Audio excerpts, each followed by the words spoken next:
शुरुआत में हम देखते हैं हमारे मेन कैरेक्टर के माता पिता का फ्यूनरल और वहाँ पर सब लोग होते हैं एक्सेप्ट हमारा मेन कैरेक्टर खुद। और हमारा मेन कैरेक्टर क्या कर रहा होता है, घर पर बैठ के हिला रहा होता है सीरियसली।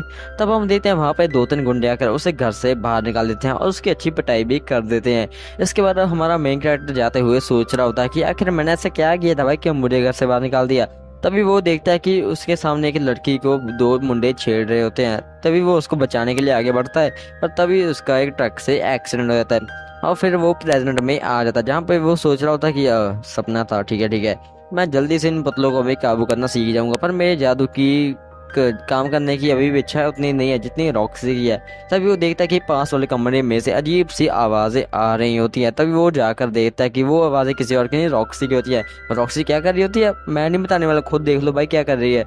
और ये देखकर हमारा मेन कैरेक्टर काफी ज्यादा एक्साइटेड हो जाता है। इसके बाद वो बताता है कि रॉक्सी को आए हुए 6 महीने हो चुके हैं और हमने काफी सारी रातें साथ में बताई हैं काम करने के लिए जादू का। और रॉक्सी से बताया जैसे कि तुम्हें पता है कि पिछले जन्म में मतलब पुराने समय में कई सारे मॉन्स्टर आम घुमा करते थे पर अब वो नहीं है क्योंकि इंसानों ने उन सबको मार दिया है, पर अभी थोड़े बहुत ही बचे हैं। इसके अलावा इंसान और राक्षस के बीच की लड़ाई बहुत ही पुराने समय से चली आ रही है, तुम्हें तो ये पता भी नहीं होगा। इसके अलावा वो बताते कि मैं भी एक मॉन्स्टर हूँ पर मैं ऐसी नहीं जो बंदों को खाऊंगी मतलब ह्यूमंस को खाऊंगी। और इसके अलावा वो बता रहे थे कि अगर तुम्हें अजीब से बाल वाला कभी भी कोई व्यक्ति दिखाई दे तो वहां से भाग जाना क्योंकि वो तुम्हें मार डालेगा और साथ ही साथ वो तुम्हारी फैमिली को भी खत्म कर देगा। और हमारे मेन कैरेक्टर को इससे क्या ही फर्क पड़ना था। इसके बाद हम देखते हैं हमारा मेन कैरेक्टर रॉक्सी के साथ काफी ट्रेनिंग कर रहा था और रॉक्सी को भी 1.5 साल हो चुका था यहाँ पर आए हुए, और पर अभी भी उसका स्वॉर्ड में हाथ कच्चा ही था। इसके बावजूद भी हमारा मेन कैरेक्टर बढ़िया बंदा जा ही था पर अभी भी उसको अपनी पुरानी जिंदगी के कई सारे बेकार सीन्स याद आ रहे जिसके कारण वो अभी भी डर रखा था और वो अपने घर से बाहर तो बिल्कुल भी नहीं जाता था। तभी हम देखते हैं वहां पे रॉक्सी आती है और कहती है भाई तुम ठीक तो ना बच्चे। तो वो कहता है कि हाँ मैं ठीक हूँ और रॉक्सी इसको बताने लगती है तुम्हें डरने की कोई जरूरत नहीं है क्योंकि मैं तुम्हारे साथ हूँ अभी। तो वो बताने लगते हैं कि हाँ मैं थोड़ी देर में जाने वाली हूँ मतलब थोड़े दिनों में, क्योंकि तुम मेरे से ज्यादा जादू सीख रहे हो। इसके अलावा मुझे लगता है कि तुम मुझे बहुत ही जल्दी सरपास भी कर दोगे क्योंकि तुम्हारे जादू का लेवल नेक्स्ट लेवल ही है। इसके अलावा वो उसे कह देते कि मैं चाहती हूँ कि तुम सामने वाले कॉलेज में हिस्सा लो, वो पहाड़ी पर जो है, क्योंकि वहाँ पर बहुत सारे बढ़िया मजिशियन निकल के सामने आते हैं और मुझे लगता है कि तुम भी वहाँ पर हिस्सा लेकर बहुत ही बढ़िया मजिशियन बन सकते हो, मुझे तुम पर पूरा भरोसा है। इसके अलावा जब मैं तुम्हें जादू सिखा कर जाऊंगी मैं भी उसी कॉलेज में शायद हिस्सा ले सकती हूँ क्योंकि मुझे अपने जादू को थोड़ा सा और भी बढ़ाना है। और इसके अलावा मैं थोड़े दिनों में तुम्हारा फाइनल टेस्ट भी लेने वाली हूँ जिसके कारण तुम फुल जादूगर बन जाओगे और इसके बाद तुम अपना ट्रेनिंग को और भी जारी रख सकते हो। इसके बाद हम देखते हैं कि सभी हमारे मेन कैरेक्टर के 5th बर्थडे की तैयारी कर रहे होते हैं। अब हमारा मेन कैरेक्टर बता रहा होता है कि हर एक 5 सालों में एक जन्मदिन तो मनाया जाता जो कि बहुत ही धूमधाम से मनाया जाता, और इस साल हमारे मेन कैरेक्टर का बर्थडे कुछ ज़्यादा ही शानदार तरीके से मनाया गया था। और हमारे पॉल ने हमारे मेन कैरेक्टर के लिए एक स्वॉर्ड लाया जो कि उसके वजन से 3 गुना थी, मतलब बहुत ही बड़ी थी। और हम उसकी मम्मी उसके लिए एक जादू की किताब लाई थी जो कि हमारे मेन कैरेक्टर को काफ़ी पसंद आती है क्योंकि वो उसके बहुत ही ज़्यादा काम आने वाली थी। तीसरी बचती है हमारी रॉक्सी जो भी है, वो हमारे मेन कैरेक्टर को छड़ी देती है और वो सोचता था सॉरी मैं तुम्हें पहले देना भूल गई क्योंकि ये जब तुम ग्रेजुएट हो गए मैं तुम्हें तब देने वाली थी, चलो तुम अभी रख सकते इसको क्योंकि ये तुम्हारे बहुत ही काम आने वाली है। इसके अलावा हम देखते हैं कि वो सब बहुत ही खुश होते हैं। अभी भी हमारे मेन कैरेक्टर के मन में वही सब पुरानी बातें चल रही होती है। जब वो अपने पुराने जन्म में था उसके साथ लोगों ने बहुत ही बुरा व्यवहार जो करा था, उसको अभी भी बहुत ही शर्म महसूस हो रही थी क्योंकि लोगों ने उसके साथ इतना गंदा व्यवहार किया था कि अब वो चाहता था कि वो बदले और अपनी बॉडी को फिट करे, पर उसकी बॉडी कभी भी उसका साथ नहीं देती थी जिसके कारण अभी भी उसके मन में बहुत सारा दर्द छुप रखा था। और इसके अलावा पुराने जन्म में जब लोग उसका मजाक उड़ाते थे तो वो अपने घर से बाहर भी नहीं निकलता है। इसकी वजह से वो सारा सारा दिन अपने घर में कैद रहता था जो कि उसके लिए बहुत ही ज़्यादा समस्या थी। और सब प्रॉब्लम में किसी ने भी उसका साथ नहीं दिया था एक्सेप्ट उसके माता पिता भी उसको सिर्फ बोलते ही रहते थे पर उसका साथ कभी भी नहीं दिया था, जिसके कारण वो बहुत ही दुखी रहता और सिर्फ अपने गेम खेलने में ही ध्यान देता था। इसके बाद हम आ जाते हैं अगले सीन में जहाँ पे हम देखते हैं रॉक्सी हमारे मेन कैरेक्टर के साथ जाने के लिए फाइनली रेडी हो चुकी क्योंकि वो उसका फाइनली ग्रेजुएशन का टेस्ट लेने वाली है और वो लेने वाली एक अजीब सी जगह पे जहाँ पे कोई भी इंसान ना हो क्योंकि वो कुछ ज़्यादा ही खतरनाक हो सकता है। पर हमारा मेन कैरेक्टर को अभी भी डर लग रहा था क्योंकि वो बाहर की दुनिया नहीं देखना चाहता था, पर हमारी प्रॉक्सी उसको उठाकर अपने घोड़े के ऊपर बैठा देती है फिर वो जाने लगते हैं। तो हमारा मेन कैरेक्टर कहता है कि मास्टर मैं नहीं कर पाऊंगा, तो रॉक्सी के डरो मत तुम कर लोगे मुझे तुम पर भरोसा है। और हमारा मेन कैरेक्टर पहले तो आंखें बंद रखता है, पर जब वो आंखें खोलता है तो वो पूरा तरह से शांत रहता है, क्योंकि इस दुनिया के लोग बहुत ही ज़्यादा बढ़िया थे और हमारे मेन कैरेक्टर को बहुत ही अच्छा लग रहा था इनके बीच में आके, और वो बहुत ही ज़्यादा खुश फील कर रहा था। इसके बाद हम देखते हैं वो फाइनल ग्रेजुएशन की स्पॉट वाली जगह पर पहुंच जाते हैं। जब ये सबसे पहले हमारी प्रॉक्सी जो कहते हैं मैं तुम्हें सिर्फ एक बार करके दिखाऊंगी, फिर तुम्हें इसको कॉपी करना है जहाँ इससे बढ़िया करना है। फिर हमारी रॉक्सी अपने जादू का यूज करती है जो कि बहुत ही बड़ा और भयानक जादू होता है, पर इसी के साथ ही उसका जो हॉर्स होता है वो इंजर हो जाता है और फिर से वो जल्दी जल्दी उसे ठीक कर देती है। दूसरी बारी हमारे मेन कैरेक्टर की थी और वो फिर से अपने जादू का यूज करता है और वो निम्बस वाले जादू का यूज करके एक बहुत ही बड़ा जादू बनाता है, जिसके कारण बहुत ही दुनिया में उथल पुथल हो जाती है, मतलब तूफान आ जाता है सिंपली। और जिसके साथ ही वो इस जादू को पूरा करने में सक्सेसफुल हो जाता है और इसे जादू को मास्टर भी कर लेता है। इसके बाद हमारी रॉक्सी से कहते हैं कि तुम फाइनली ग्रेजुएट हो चुके हो और अब मुझे तुम्हें सिखाने के लिए कुछ भी बाकी नहीं है और अब मैं जाने वाली हूँ। इसके बाद सीन में हम देखते हैं हमारी रॉक्सी उनके माता पिता को फाइनली एक गुड बाय करने जा रही है और वो उससे बाद वो वहां से चली जाती है और यहीं भी पे एपिसोड नंबर 2 खत्म हो जाता है। बाद हम देखते हैं कि फाइनली रॉक्सी वहां से जा चुकी है और हमारा मेन कैरेक्टर मन में सोच रहा होता है कि अब से मैं बहुत ज्यादा मेहनत करूंगा रॉक्सी, और तुम्हारी वजह से मैं एक नई जिंदगी की शुरुआत कर सकता हूँ। और अगले सीन में फिर से वो अपनी ठगबंदी की आदतें चालू कर देता है और इसके अलावा उसके पिता भी कम नहीं होते, वो भी अपनी वाइफ के साथ ऐसे कुछ कर रहे होते हैं। इसके बाद हमारा रूडी अपने पिता से पूछता है कि पिताजी मैं घर से बाहर जाना चाहता हूँ, तो उसके पिता कहता है हाँ हाँ बेटा जा सकते हो, क्यों नहीं तुम जा सकते हो। और वो अपनी बीवी से कह रहा होता है मुझे लगा नहीं था कि हमारा कायर बेटा इतनी जल्दी बड़ा हो जाएगा। तो उसका बेटा कहता है कि अच्छा आप ऐसा सोचते हैं। तो वो कहता है कि नहीं बेटा ऐसी कोई बात नहीं, मुझे बस तुम्हारी चिंता लगी रहती है क्योंकि तुम कभी कभी कुछ ज्यादा ही मैच्योर बातें कर देते हो। तो वो कहते हैं क्योंकि मैं सिर्फ आपका नाम रोशन करना चाहता हूँ। तो वो कहते हैं कि अगर तुम्हें मेरा नाम रोशन करना है तो अपनी एक गर्लफ्रेंड बनाओ और उसे हमारे घर पर ले आओ। तो वो कहता है अच्छा ठीक है। इसके बाद हम देखते हैं हमारा मेन कैरेक्टर फाइनली घूमने के लिए शहर से बाहर आ चुका है और वो देखता है कि एक लड़के पर 3-4 लड़के पत्थर फेंक रहे थे और उसे देखकर उस पर बहुत ही ज्यादा दया आ जाती है। उसके पिता ने उसे कहा भी था कि कमजोरों की रक्षा करनी चाहिए, तभी वो अपने वाटर स्पेल का यूज करके उन लड़कों को वहां से भगा देता है और उस लड़के को बचा लेता है। और वो लड़के पास अगर देखता है वो देखने में काफी ज्यादा सुंदर होता है और वो कहता है कि ये लड़का तो काफी सुंदर है, अगर ये मैं दोस्त बन गया ना तो 2-3 लड़कियां तो मुझे परवाह कर दे ही देगा। पर इसके अलावा वो देखता है कि उसके कान लंबे हैं और उसके अलावा उसके बाल थोड़े से अजीब से थे, तो वो उसको गौर से देखता है क्योंकि रॉक्सी ने उसको बताया था कि कई सारे मॉन्स्टर अजीब से बालों के होते हैं, पर उसे कंफर्म हो गया था कि ये लड़का एक आम इंसानी है। तभी वो लड़का बताने लगता है कि मेरे पिताजी एक आदि एल्फ थे और इसके अलावा मेरी माता भी एक आदि एल्फ जैसा इंसानी थी। इसकी वजह से ही मेरे जीन्स कुछ ऐसे हैं कि मेरे कान तो लंबे हैं पर मेरे बालों का रंग उनके जैसा बिल्कुल भी नहीं है, जिसके कारण कई लोग मुझे मॉन्स्टर भी समझ लेते हैं और फिर वो रोने लग पड़ता है। और प्लॉट ट्विस्ट मैं बताना चाहता हूँ कि ये लड़का नहीं ये लड़की है। हमारे मेन कैरेक्टर को लग रहा है कि लड़की है पर ये असल में लड़की है। इसके बाद हमारा मेन कैरेक्टर सोच रहा होता है कि किसी के साथ बालों के रूप पर इतना गंदा व्यवहार करना ये अच्छी बात नहीं, क्योंकि पिछले जन्म में मेरे साथ लोगों ने बहुत ही ज्यादा गंदा व्यवहार किया था और इस जन्म में मैं सबकी सुरक्षा करूंगा और किसी को भी ऐसा व्यवहार करने की अनुमति नहीं दे सकता। इसके बाद हम देखते हैं कि उन दोनों में फाइनली थोड़ी सी दोस्ती तो हो ही जाती है और फिर हम देखते हैं कि वो दोनों बात कर रहे होते हैं कि तुम्हारा कोई दोस्त है कि नहीं। तो हमारा मेगा एक्टर बताता है कि मेरा कोई भी दोस्त नहीं रहा और अगर ये मेरा दोस्त बन गया ना फिर तो काफी मजे मजे, क्योंकि ये देखने में काफी सुंदर है, हैंडसम है जो भी है। और इसी के साथ ही वो दोनों दोस्त बन जाते हैं। इसके बाद अगले सीन में हम देखते हैं हमारा मेन कैरेक्टर फाइनली घर पे आ रहा होता है। तभी हम देखते हैं कि उसका डैड पॉल भी घर के बाहर ही बैठा होता है और हमारे मेन कैरेक्टर को थोड़ा सा शक जा रहा था कि उसके पिता को पता चल चुका है जो कि इसने कांड किया था उन लड़कों के साथ। तो वो उसे कुछ कहे तो उसका पिता गुस्से में कहता है रूडियस तुम्हें अपने पापों की सजा मिलेगी, तो हमने ऐसा काम क्यों किया। तो कहने लगता है कि पिताजी आप मेरी बात तो सुनिए, आप ऐसा नहीं कर सकते, पहले मेरी बात सुनिए। तभी उसके पिता गुस्से में आकर उसके एक थप्पड़ जड़ देता है और हमारा रूडियस कहने लगता है कि वाह पिताजी आपने बिना मेरी बात सुने मुझे थप्पड़ जड़ दिया, आगे से जब भी कोई भी गरीब को परेशान करेगा तो मैं उसको हटाऊंगा नहीं बल्कि मैं उनके साथ मिलकर ही उस गरीब को परेशान करूंगा और उसको बताऊंगा कि मैं एक ऐसे परिवार से हूँ जहाँ पे बहुत ही ताकतवर स्वॉर्ड्समैन भी है पर वो गरीबों की हेल्प नहीं करते बल्कि उनको और परेशान करते हैं, और मैं ऐसा ही करूंगा और सबको परेशान करता ही जाऊंगा। जिसे सुन के हमारे पॉल को बहुत ही ज्यादा गुस्सा था पर उसे बहुत ही ज्यादा दुख भी हो रहा था कि उसने बिना बात पे रूडियस के ऊपर हाथ उठा दिया, उसे बहुत ही शर्मिंदगी महसूस हो रही थी।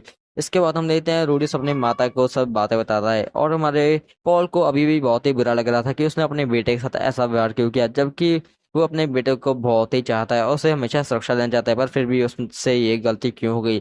इसके बाद हम यहाँ देखते हैं हमारे रूडियस को जो कि एक मैदान में अपने प्रैक्टिस कर रहा होता है और वो हमें बता रहा होता है कि मैंने एक एक करके सभी गुंडों को हरा दिया जो भी मेरे दोस्त को परेशान करते थे, अब कोई भी उसे परेशान करने की हिम्मत भी नहीं रख सकता है। इसके अलावा अब मैं उससे हमेशा पर अट्रैक्ट करूंगा। उससे बहुत ही ज्यादा गर्मी भी लग रही होती है। तभी हम देखते हैं उसके दोस्त सब वहां पर आ जाते हैं और वो कहते हैं कि रूडियस ये लो। तभी वो अपने जादू का यूज करके एक पत्थर, ठंड का गोला सा, बर्फ का गोला सा बना देती है। गोला नहीं, क्या है ये, क्रिस्टल बना देती है। और फिर हम देखते हैं कि हमारा रूडियस उसे आग और पानी का जादू दिखा रहा था, जिसे देख के वो काफी इंप्रेस होती है और वो रूडियस से कहने लगता है कि तुम मुझे भी सिखा सकते हो। तो रूडियस भी उसे सिखाने की ट्राई करता है, पर वो इतनी जल्दी सीखने काम वाली थी। फिर हम देखते हैं थोड़े ही समय में वो भी ये जादू करने में सक्सेसफुल हो जाती है, जिसे वो बिना पत्थर पड़े रूडियस की तरह ही जादू को कर सकती है।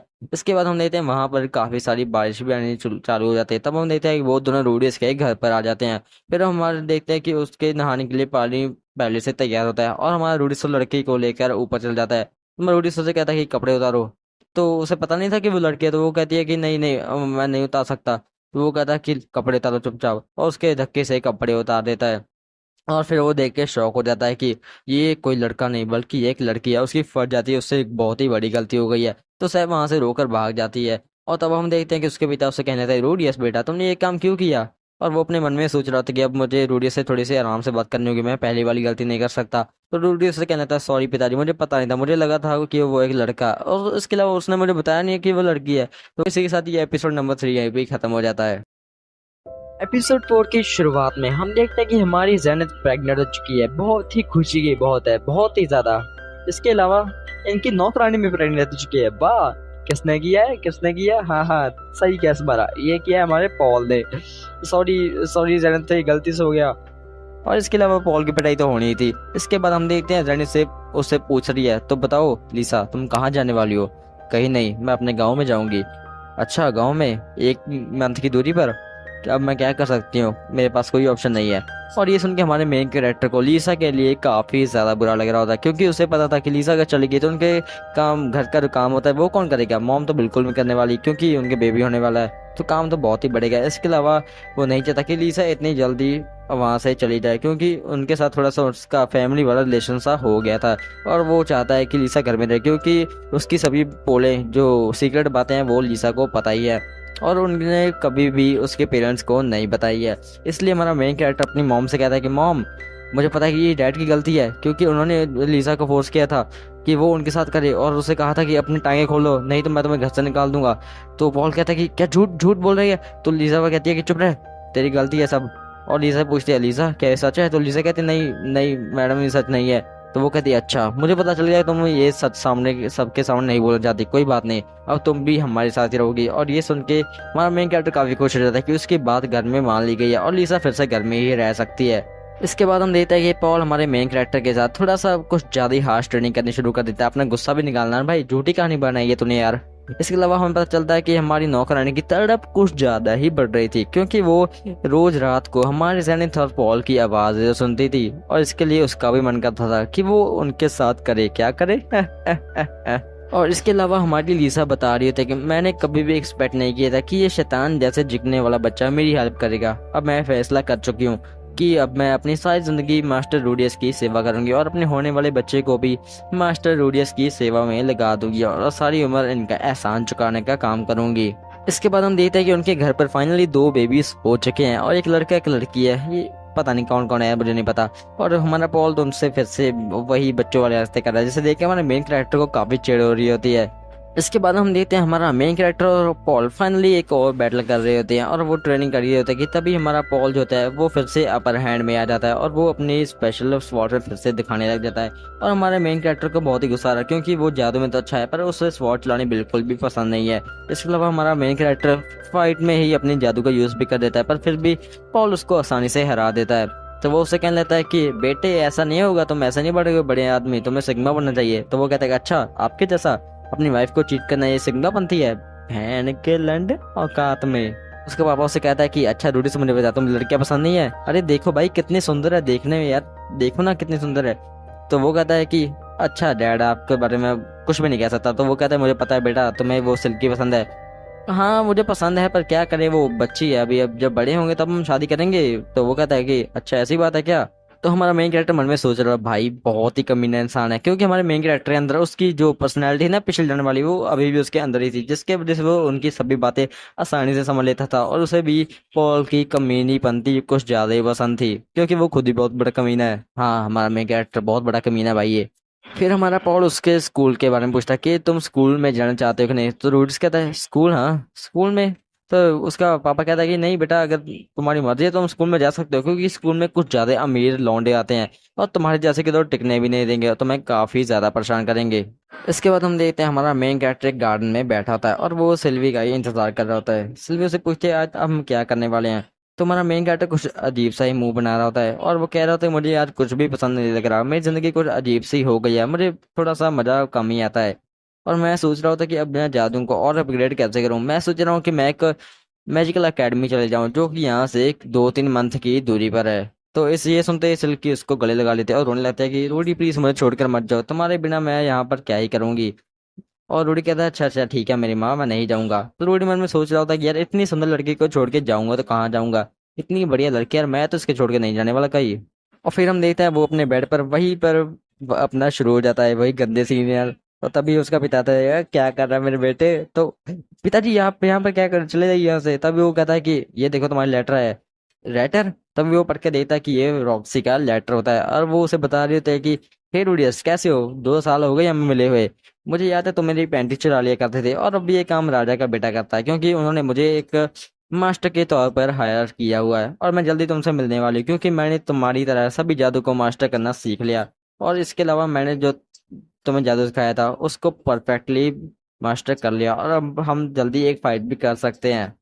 इसके बाद हम देखते हैं सीन शिफ्ट होता है और हमारा रूडिस अपने पिता से कहता है कि पिताजी मैं चाहता हूँ कि आप मुझे ट्यूशन लगवा दिए एक दूसरी यूनिवर्सिटी में और मैं चाहता हूँ कि सिल्की भी मेरे साथ हो। पर उसका पिता उसे साफ साफ मना कर देता है क्योंकि उनके पास इतने पैसे नहीं है कि वो उस रूडिस के साथ साथ उस सिल्की की भी फीस पे कर दें। पैसे पेड़ पे नहीं उगते भाई, बहुत कमाने पड़ते हैं, बहुत मुश्किल है भाई।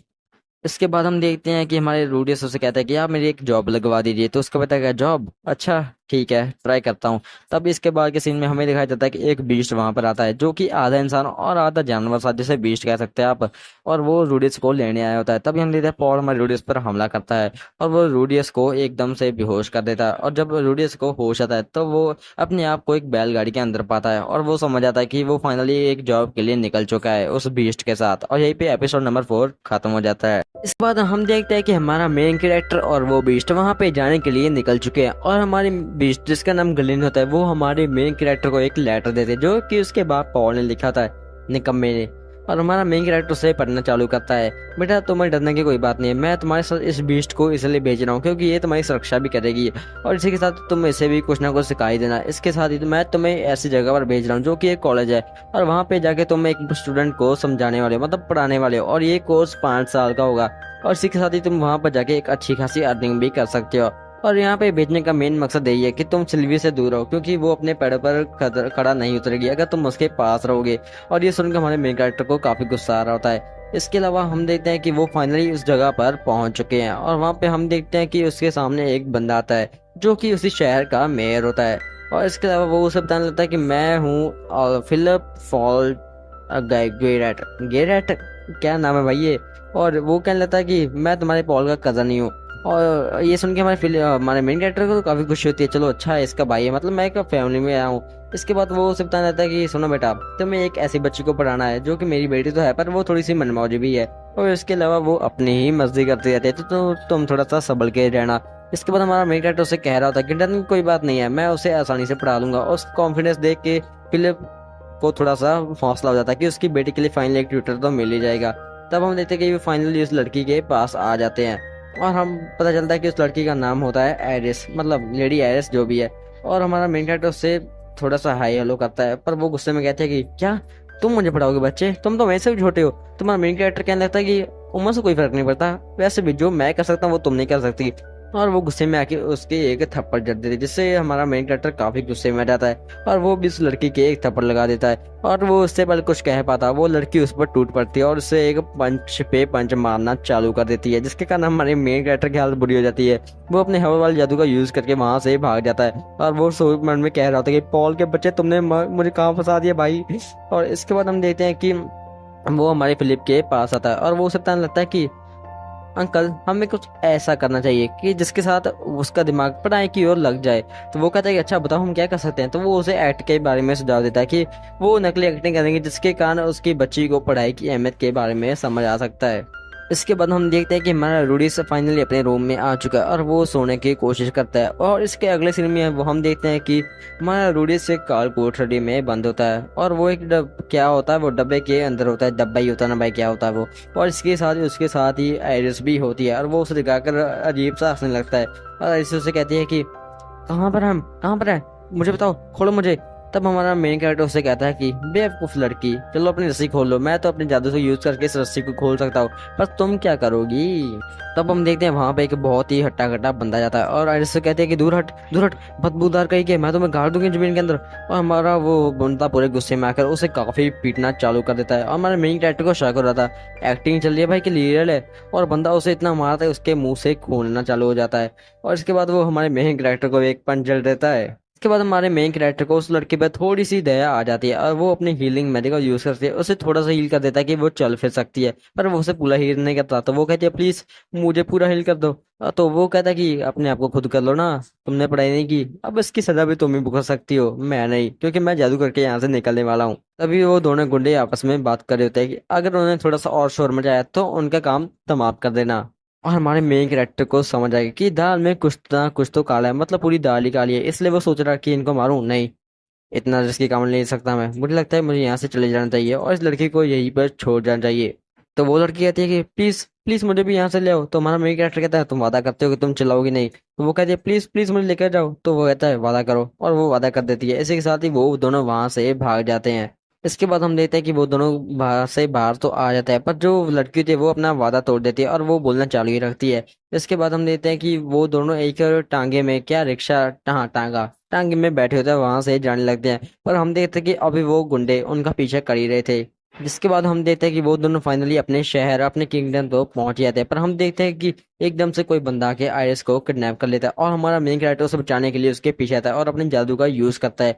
और वो नॉर्मल जादू का यूज करके उन दोनों को रोक तो लेता है और वो गुंडे उसे कहने लगता है कि है बच्चे, अपने बारे में सोच, मैं तुम्हें बहुत पैसा दूंगा अगर तुम मुझे छोड़ दोगे। इस लड़की ने मेरी जिंदगी बर्बाद कर दिया और अगर तुम इसे पढ़ाओगे तो ये तुम्हारी जिंदगी भी डेफिनेटली खराब कर देगी। थोड़ा सा दिमाग लगाओ बच्चे, तो मैं तुम्हें बहुत पैसा देने वाला हूँ। पर हम मेन कैरेक्टर सोच रहा होता है कि क्या किया जाए। उसे पैसे के बारे में इतनी अहमियत तो नहीं थी, क्योंकि उसने अपना सारी जिंदगी अपने माँ बाप के टुकड़ों पर ही पला है, और इसलिए वो सोच लेता कि अब मैं इसको बचाने ही वाला हूँ। इसके बाद हमारा मेन कैरेक्टर उनको आसानी से हरा तो देता है, पर हम देखते हैं कि उनमें से एक गुंडा वहां उसके सामने एक स्वॉर्ड फेंक देता है। तभी हम देखते हैं ग्रिल ने उनके पीछे आ रही होती है, और इससे पहले कि स्वॉर्ड हमारे मेन कैरेक्टर को लगती तभी वहां पे एक ग्रिल आ जाती है और वो स्वॉर्ड को तोड़ देती है। और इसी के साथ ही वो अपने जादू का यूज करके वहां पे जो भी बंदा मौजूद है उसका सर तोड़ देती है। और ये सीन देखने में काफी ब्रूटल होता है, मतलब चारों तरफ खून ही खून फैल जाता है। और हमारा मेन कैरेक्टर ये देखकर शॉक हो गया था कि क्या क्या हो रहा है। और हम देखते हैं कि वो खून के ऊपर ही बैठा होता है। हमारे गिनर से पूछते हैं कि और कोई बाकी है क्या, तो हमारा मेन कैरेक्टर कहता है नहीं, तुमने सबको हरा दिया है। इसके बाद हम देखते हैं कि वो फाइनली अपने किंगडम में पहुंच चुके हैं, और जो जिसने गद्दारी की थी महाराजा उसे भी किडनैप कर लेता है। और हमारी जो आयरिस होती है वो भी हमारे मेन कैरेक्टर को अपने टीचर के तौर पर रखने के लिए फाइनली राजी हो जाती है। और यही पे एपिसोड नंबर 5 खत्म हो जाता है।